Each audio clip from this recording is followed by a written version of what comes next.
So in this part 3 of this course, because if I divided the course into parts, so the part 1 was introductory to the course, where it was given in the 2 first lectures. Then the part 2, it was supervised learning, and it was covered in 3 lectures.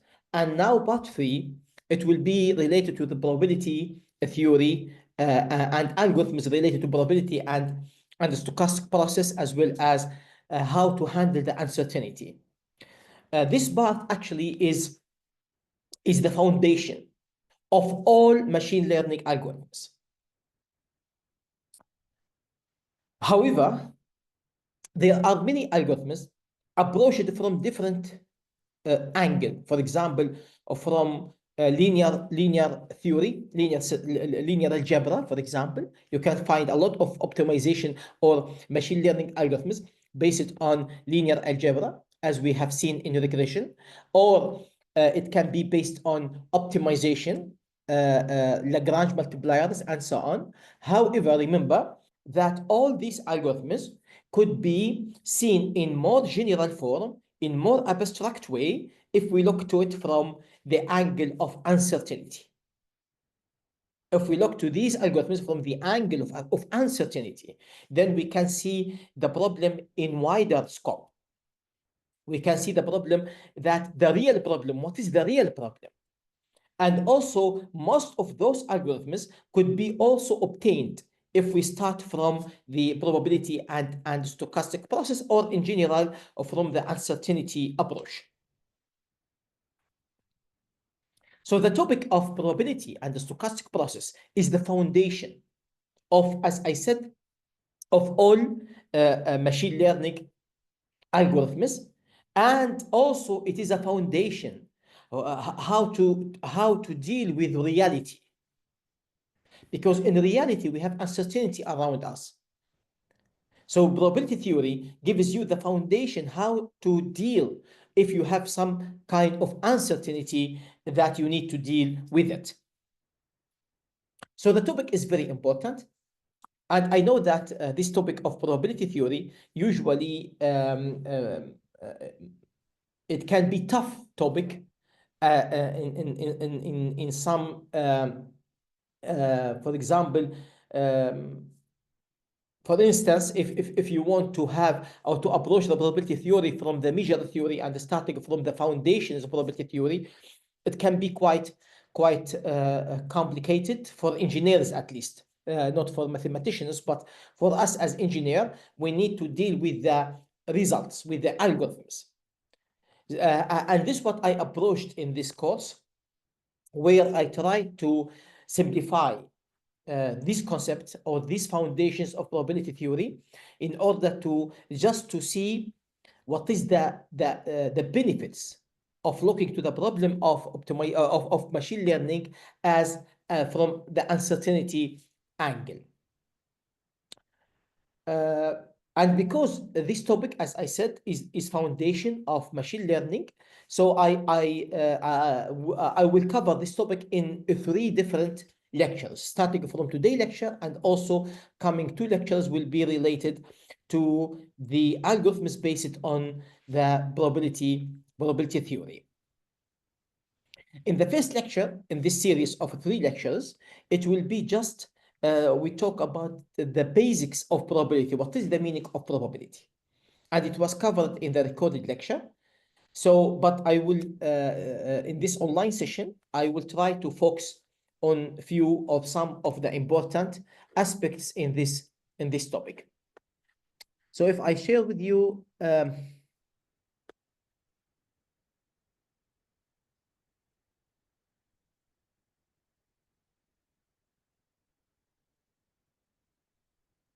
so as you can see here, that in this is part 3, and as I mentioned now, that machine learning algorithms could be is a mathematical foundation that we can use them for recursion, classification, clustering, reinforcement learning, and all these algorithms have been utilized to generate this new kind of machine learning, which is known as generative AI. Like in the large language models, for example, they are based on these four algorithms: recognition, classification, clustering, and reinforcement learning. So generative AI is not even some refer to them as the fifth type, but actually it is not, because it is based directly on these four types of machine learning. And all these machine learning algorithms can be seen from the angle of uncertainty. What I mean, angle uncertainty. Okay. Excuse me, sir. Now, if Excuse you me. go to, for example, as I said before, Hello. the example of the hospital and the data in data set in or databases in hospital, where we have patients' attributes and then disease, for example. Or if we go to the compounds of chemicals used in some of the medical drugs, for example, and also it is their impact for certain disease and also side effects. And if you look to data of machines or of let's say in the stock market, for example, in finance, in politics, so you have a lot of data, and we are not sure about what the information inside this data. Because if you are 100% sure about certain information, you don't need machine learning. Okay, but what is the best dose of this medicine to treat certain disease? Or how could we modify the protein structure of this chemotherapy product in order to be much more effective to cure certain, for example, cancer cells? Or how many things that we are not sure. When you are not sure, it means that you have uncertainty. When you have uncertainty, then we use the machine learning to handle this uncertainty.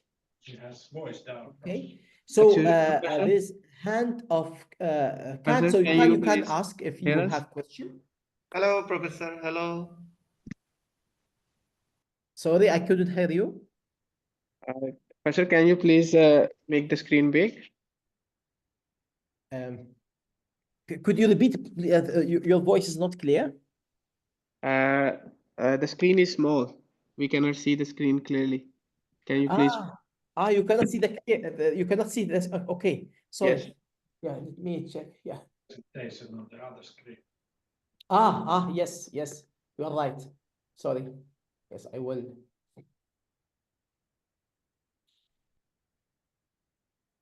Just a minute.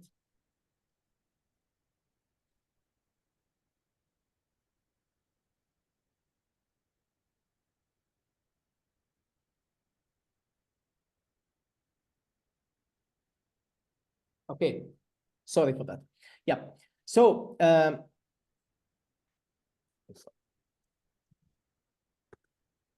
yes. Let me. Yeah. Hence that because we need to handle this uncertainty, we need to have mathematical tools how to treat uncertainty. Okay, if you are not sure about something, how can I measure this uncertainty? How could I give it as in form of numbers? How could we define it in objective way, not subjective way? So this is the topic of probability theory. Probability theory gives us the opportunity that we can deal with something if it is uncertain, and to give it as a number. So, and we define this number as probability, and the probability is 0 if something is impossible to happen, and the probability of 1 for certain things, which is 100% it happened or it will happen. So by looking to this, and in between, where we have infinity numbers in between 0 to 1, it can be 0.1, 0.05, 0.132, and so on. So within these numbers from 0 to 1, we can define this, we can give some like a number which address the level of uncertainty. So if you have, for example, certain thing happen with the probability 0.1, it means that there's 10% possibility or probability that this event will happen, and 90% it will not happen. Or the reverse, it can be, for example, probability of 0.9. It means that this event, it has a chance 90% to happen and 10% that it will not happen. And if we look to 0.1 and 0.9, that they are like some of the closer to 0 and one closer to 1. But 0.1 or 0.9, the uncertainty there is less than the uncertainty of 5. Okay? Okay. So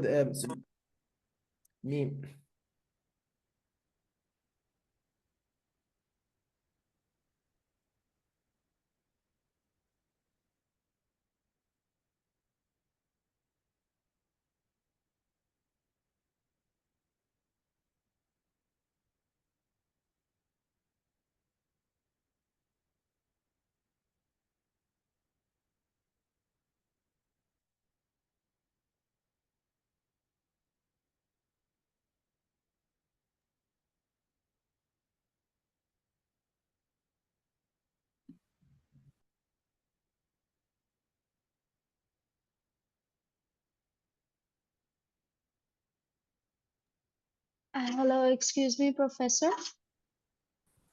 You are muted. Yes. So, yes. I think here.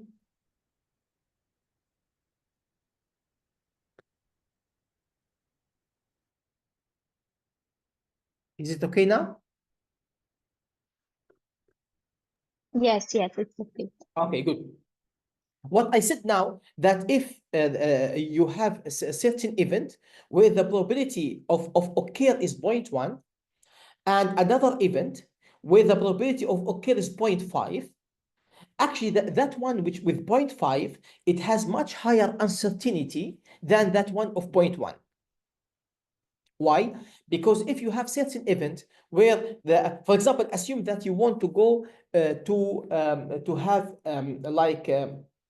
to invest your money in certain project, okay, and you have been told that if the probability that this project will be successful is 0.9 and the risk is 0.1.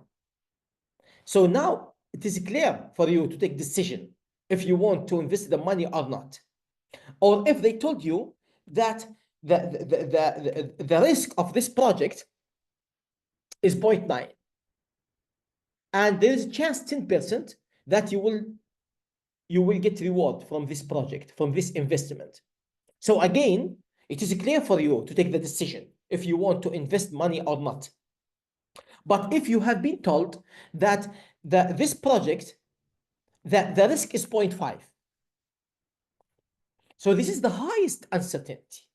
The highest uncertainty when it is 50-50, because exactly you don't know. So in this case, what you can do is just to take the coin and throw the coin, and then based on the output, you can take the decision, for example, because it's 50-50. So 50-50 is the highest uncertainty from this point of view, okay? And of course, you don't need to know anything about probability in order to write some computer code. For example, we wrote our neural network code without knowing anything about probability theory and stochastic process. Also, you don't need to to know anything about probability theory if you want just to run some built-in machine learning algorithm. For example, if you go to Python and you take one of these machine learning packages, you can run any package without knowing anything about the probability theory and the stochastic process. However, remember that without the probability theory, you will not be able to understand the fundamental concept behind any machine learning algorithm. You will lose this capability. Even if you know the linear algebra behind this will give you just like narrow perspective of this machine learning algorithm. The second thing, you will not be able to develop a new algorithms, and you will not be able to modify certain algorithms in order to fit better your data. Actually, if you look to some companies that they provide high salary for machine learning expertise. So actually, those people who are experts in machine learning, it doesn't mean that he just can go and run some packages. Everyone can do that. Even high school or primary school students, if they go and take some few online courses on how to run some packages in Python, they will be able to read these files or database and run machine learning algorithms. This is not the main point here. Of course, it doesn't mean that this is useless. It is useful, but it is not the main to name yourself that you are machine learning expert. It doesn't mean that you can just run existing algorithms.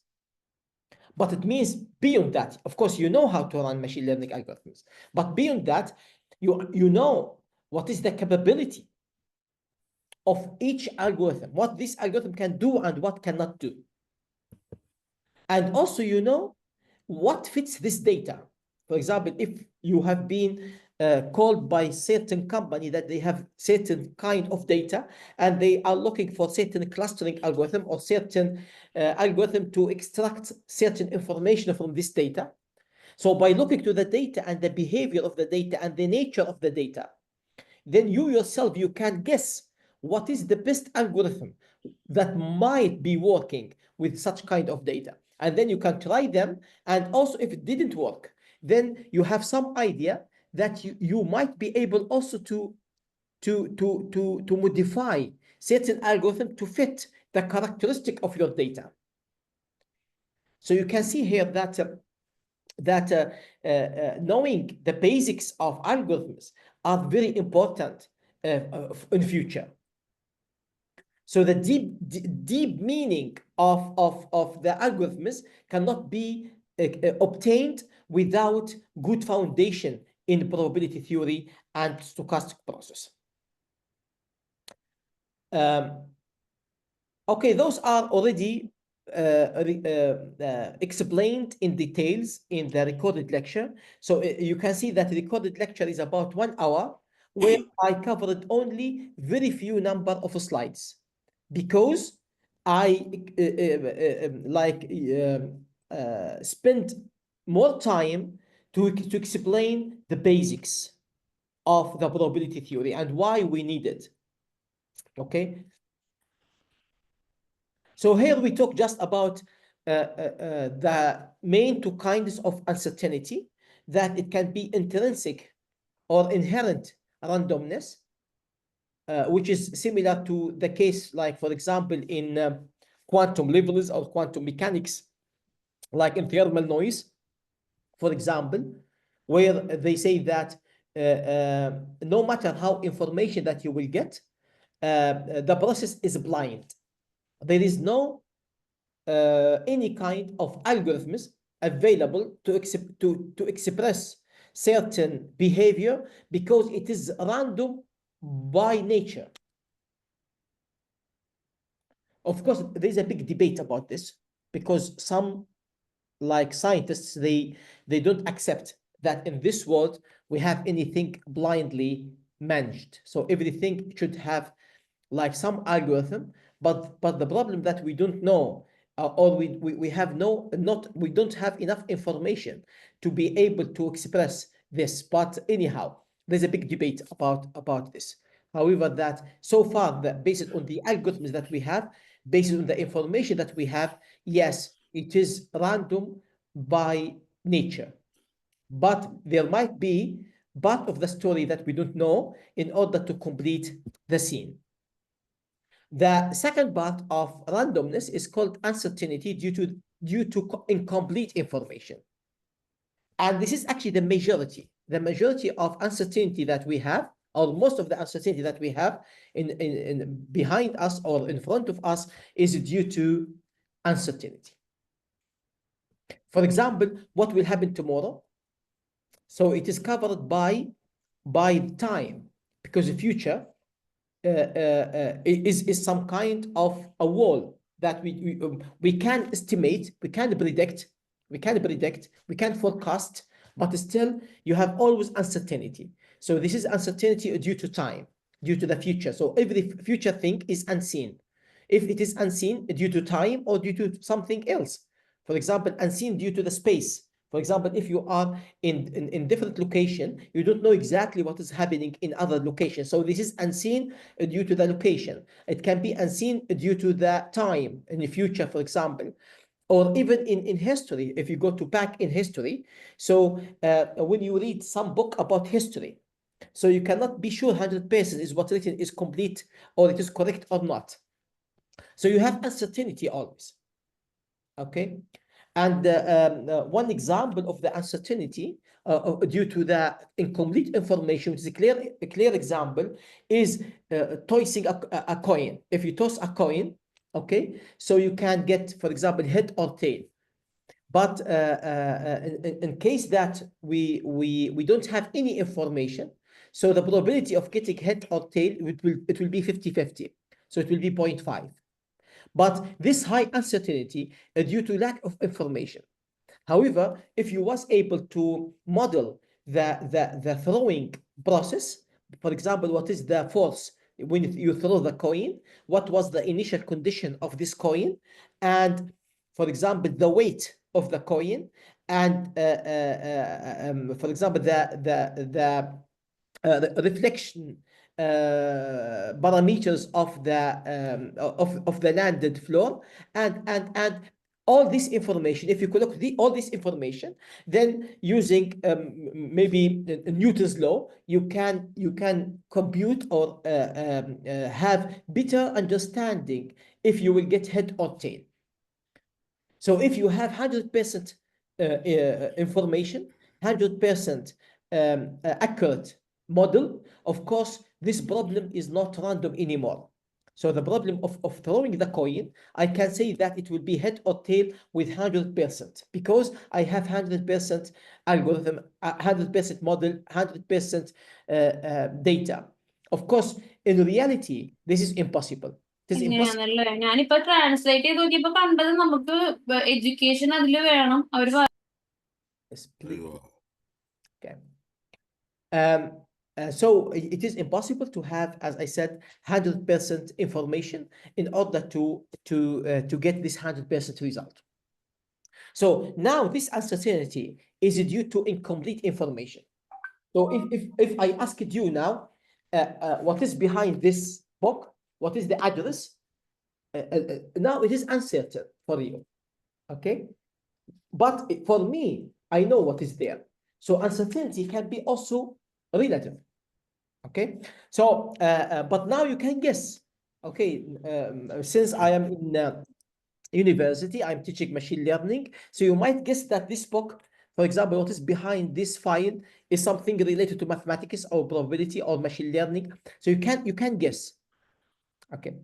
So now those concepts was explained, and also what I explained in this lecture also how to approach this probability theory, how to quantify it, how to give a number, because we agree that the numbers can be from 0 to 1. Those what the mathematicians, when they start the measure theory to put the foundations of probability theory, they define b equal to 0 for impossible and b equal to 1 for certain. Then they try to like define some theory in order how to quantify, how to measure. This is the reason that it is called measure theory. It is well known in mathematics branch. It is called measure theory. So how to measure certain uncertainty. They had two approaches to measure the probability. Okay, one approach is based on logical thinking or deductive approach. What is the deductive approach?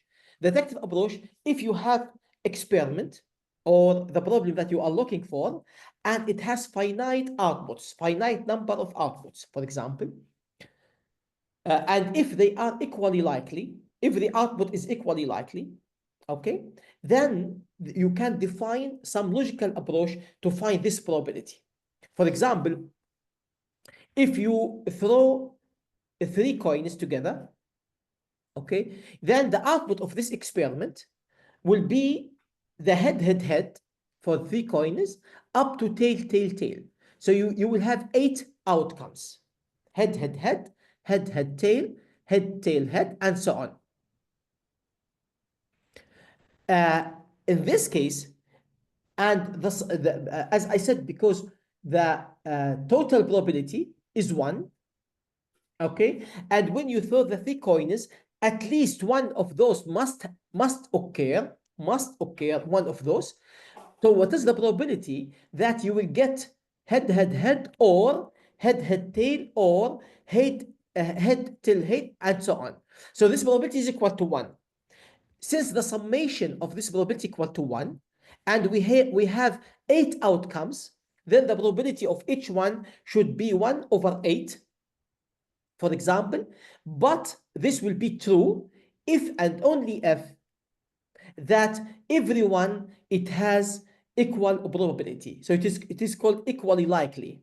If it is equally likely events, then we can easily find by logical thinking. Now, we didn't make any experiment, just by logical thinking, we were able to build, to find or to quantify the probability.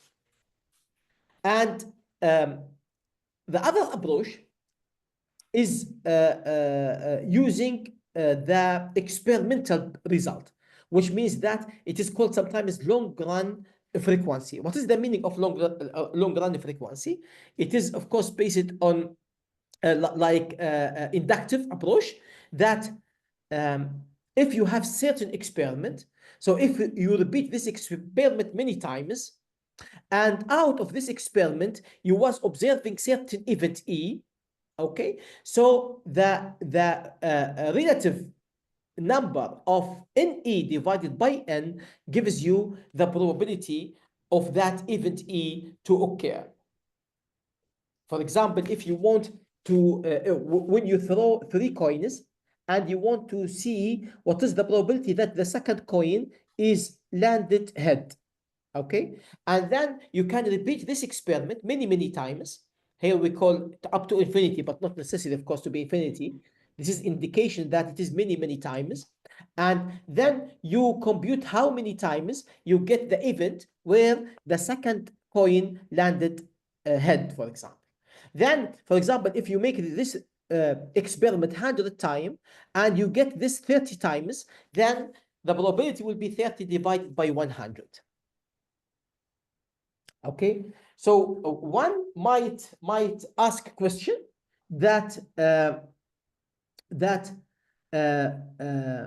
sorry, there's a call, so I just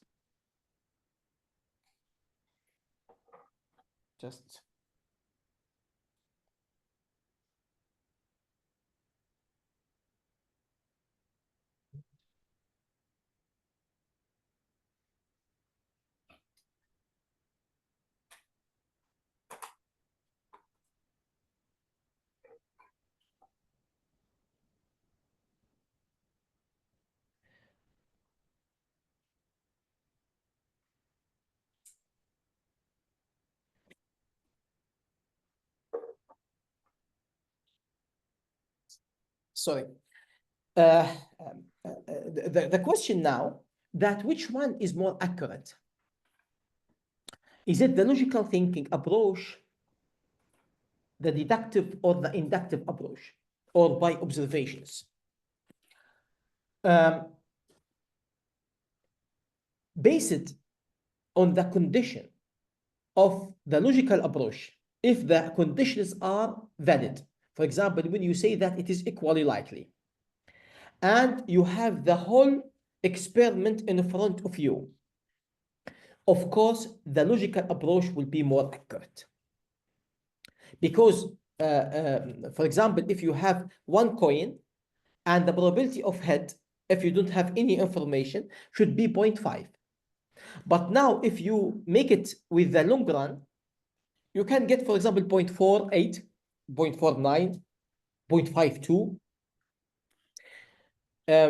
Regardless of how many times you repeat this, you will not get like perfectly 0.5. It can be during the process by chance to be exactly 0.5. But as you repeat n, okay, you can get very close to 0.5.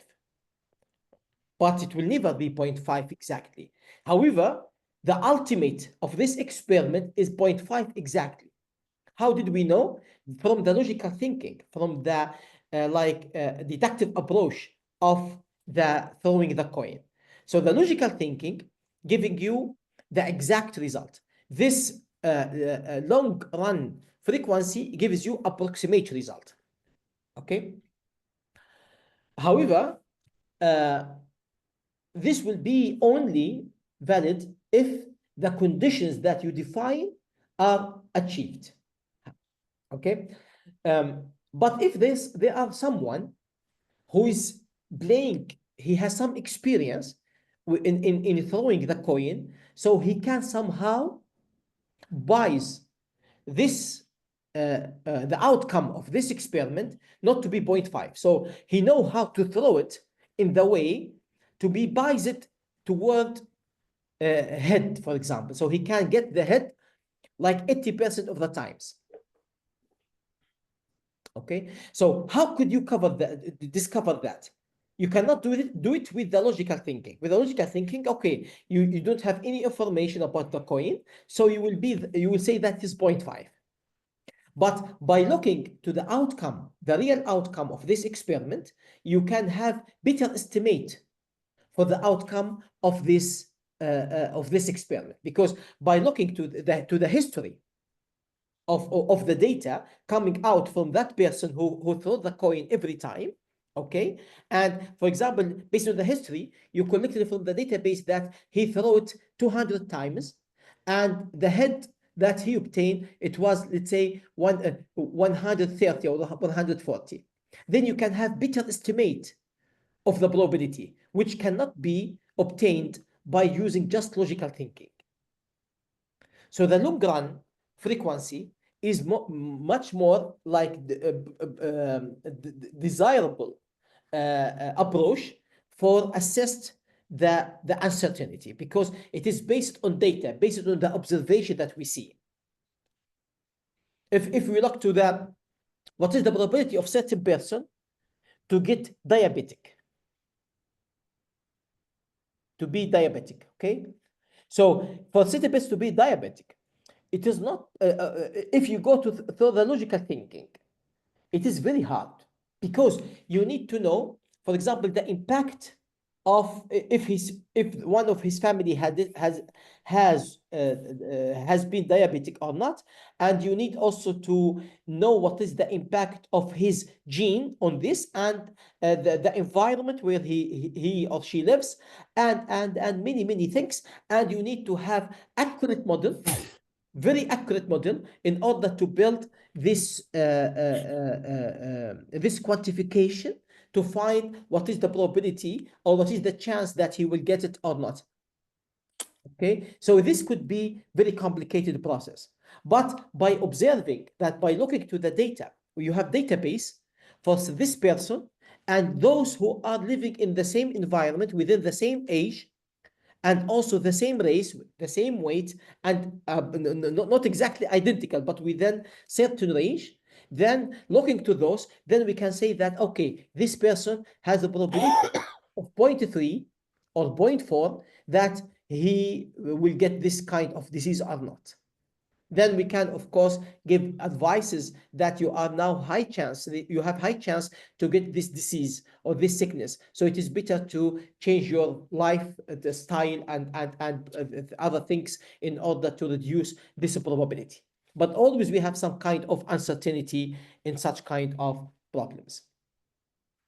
After that, I was giving just some basics of the basics of probability theory.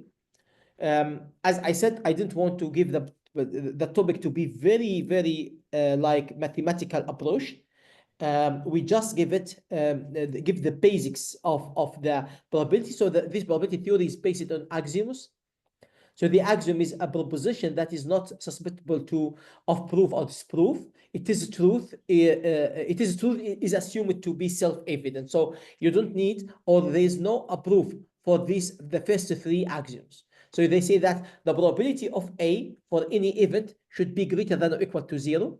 The probability of omega here is the sample space, which means that everything, every outcome that it could be out from certain experiments, the probability of it is 1. And so the probability will be between 0 and 1. And if A and B are disjoint events, then probability of A or B equal to the probability of A plus probability of B. So please, for the recorded lecture, I strongly recommend you, especially for those who have no strong background in probability, even if you took some course, basic course. So I still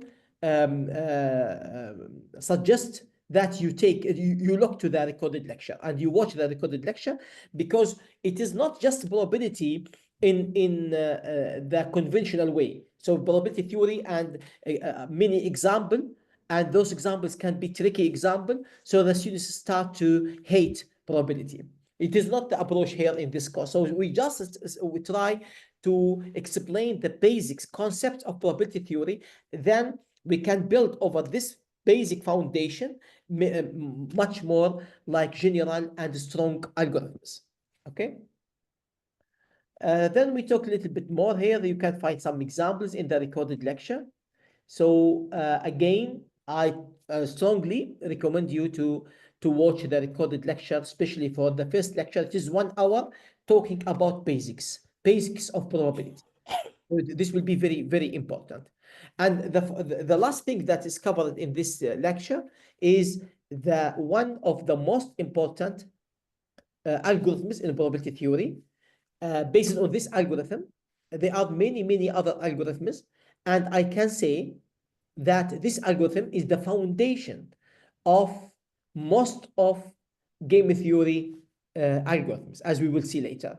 This algorithm is called now conditional probability, and the conditional probability says that things or evidence in our life is not disjoint, is not independent.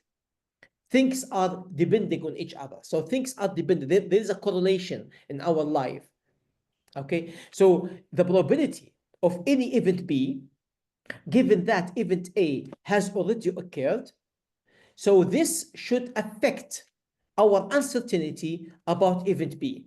So this gives us the probability of A and B divided by probability of A. So if A, different event, if A doesn't have any effect on B, so in this case, we call that A and B are independent. So the probability of B given A, if they are independent, will be the probability of B, because our uncertainty about B will not be affected if A has happened or not happened. However, if A has any effect in B, our uncertainty about B will be affected.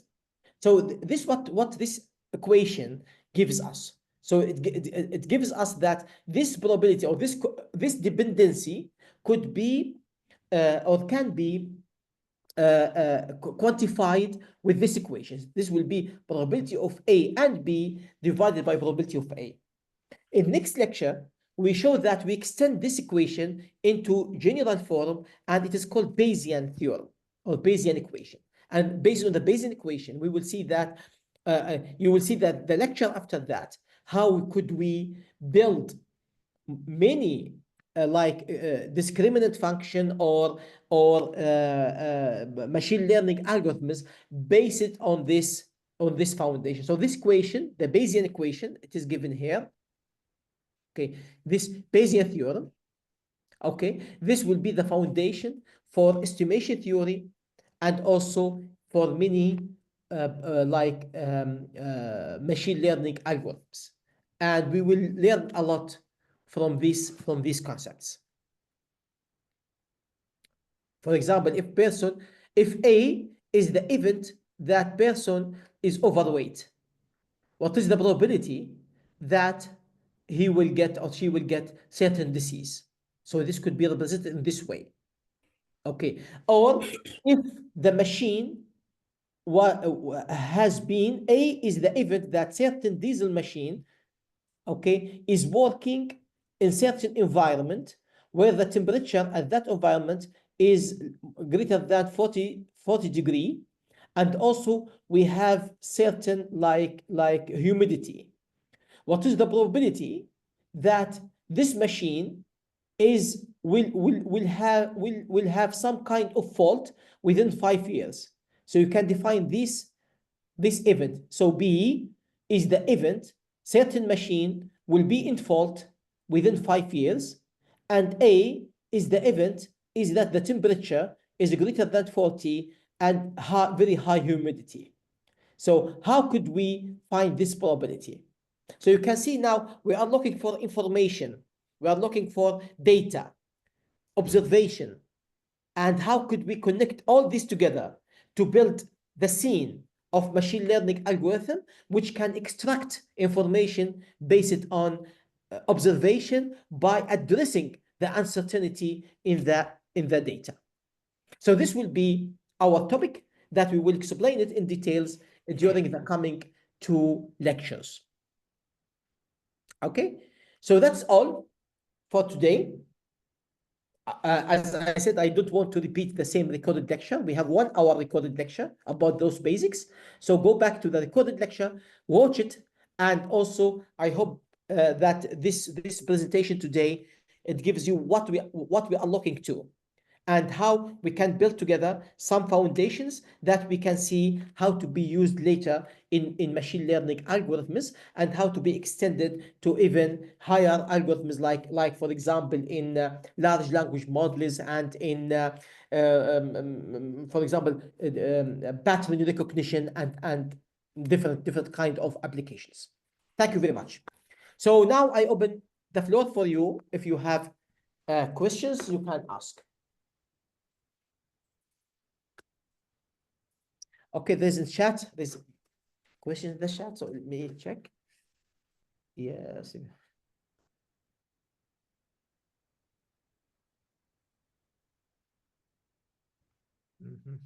Okay.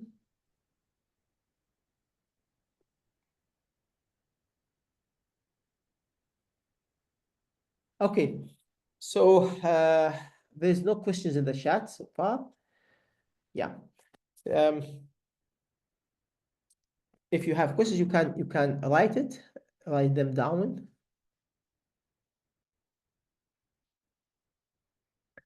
Okay, so no questions. Thank you very much for today participation, and see you next lecture. Bye bye. Thank you. Bye bye. Bye.